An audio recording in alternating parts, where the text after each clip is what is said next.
एक छोटे से गांव में हनान नाम का एक बच्चा रहता था। हनान हमेशा सच बोलता था, चाहे सच कितना भी कड़वा क्यों न हो। एक दिन स्कूल जाते समय उसे रास्ते में एक सुंदर सुनहरी कलम मिली। हनान ने सोचा, यह तो बहुत कीमती चीज है, जरूर किसी की खो गई होगी। वह सीधे स्कूल पहुंचा और प्रिंसिपल को कलम दे दी। प्रिंसिपल ने घोषणा की कि किसकी कीमती चीज खोई है। तभी एक अध्यापक आकर बोले, यह मेरी कलम है, यह मेरे दादा की निशानी है।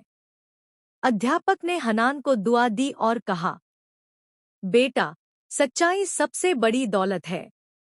तुमने मेरा दिल जीत लिया है। उस दिन से गांव के सभी लोग हनान को और अधिक सम्मान देने लगे।